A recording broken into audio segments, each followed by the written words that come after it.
এখন আলু থেকে নিচে বসিয়ে নিচ্ছে পুজো সময়।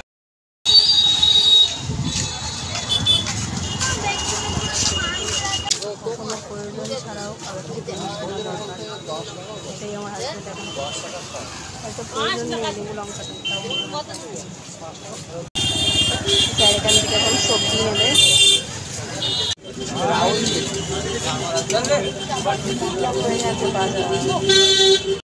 এত কিছু বাজার করেও স্যারের মন শান্তি হয়নি।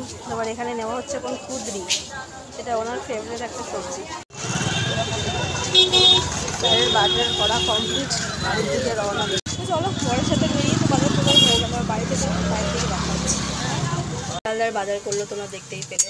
ওই যে বাজার থেকে নিয়ে এনে হচ্ছে বইয়ের জন্য বানাবে বলে চাউমিন, তার জন্য ক্যাপসিকাম আর গাজর, তো সেটা দেখুন চাউমিন বানানো চলে। একটা প্রশ্ন আছে, উপোস করে কেউ কি চাউমিন খায়? উপোস করে সাবু খায়, সুজি খায়, আর কি লুচি পরোটা খায়। আমি একমাত্র মনে উপোসের পর চাউমিন খাবো।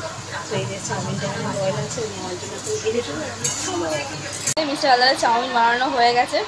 চলো এবার টেস্ট করে দেখা যাক কেমন হয়েছে খেতে। ভালোই হবে, কেন উনি চাউমিন বানাতে এক্সপার্ট।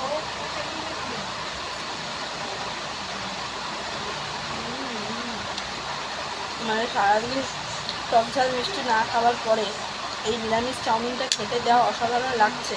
তো তোমরাও একদিন উপোস করে এভাবে নিরামিষ চাউমিন বানিয়ে খেয়ে দেখো, বেশ অসাধারণ লাগবে। তো চলো আমি এখন চাউমিনটাকে খেতে থাকি। তোমরা এরকম অনেক ছোটো ছোটো মিনি ব্লগ দেখার জন্য চ্যানেলটাকে অবশ্যই সাবস্ক্রাইব করে রাখো। তো চলো বাই।